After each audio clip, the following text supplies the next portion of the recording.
केंद्रीय मंत्री स्मृति ईरानी ने बृहस्पतिवार को कांग्रेस नेता राहुल गांधी पर कटाक्ष करते हुए कहा कि वे अपनी पार्टी के राजनीतिक गुरु हैं और इसी अहंकार के कारण अमेठी में उनकी हार हुई। जी आप सभी को बता दें कि साल 2019 का चुनाव राहुल गांधी हार क्या गए। स्मृति ईरानी ने उन पर जो जोरदार हमले बोले वो सुनने लायक थे। राहुल गांधी की हार क्या जीत में तब्दील हो पाएगी? क्या वह स्मृति ईरानी के खिलाफ फिर से उतरना पसंद करेंगे?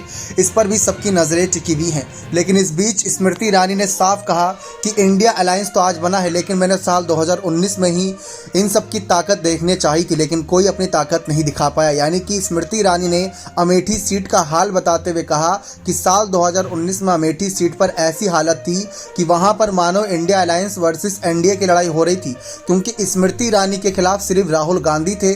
बसपा ने अपना कैंडिडेट नहीं उतारा था, सपा ने अपना कैंडिडेट नहीं उतारा था और किसी और अन्य पार्टी ने अपना कैंडिडेट नहीं उतारा था।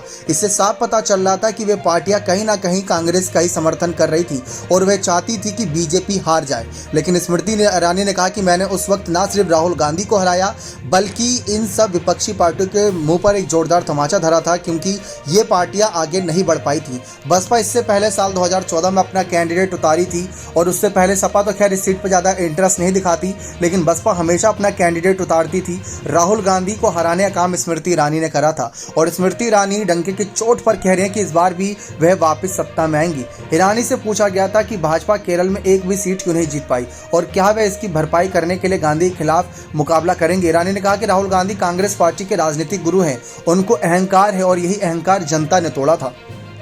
तो ये बड़ी बात कही। लेकिन आप सभी को बता दें कि जिस तरीके से हालात बने हुए हैं, स्मृति ईरानी इनका बखूबी सामना कर रही हैं। महिला होने के नाते एक अच्छा उदाहरण दे रही हैं।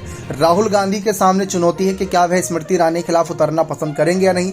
पार्टी के प्रदेश अध्यक्ष ने कह दिया, अजय राय ने, कि राहुल गांधी उतरेंगे, लेकिन राहुल गांधी का अभी तक स्मृति ईरानी के खिलाफ कोई बयान सामने नहीं आया है। जबकि जिन जिन कैंडिडेट को लग रहा है कि वो उन सीटों से उतरेंगे, वह उन नेताओं के खिलाफ बयानबाजी कर रहे हैं, लेकिन अभी तक अखिलेश के द्वारा स्मृति ईरानी पर कोई बड़ा हमला नहीं बोला गया है।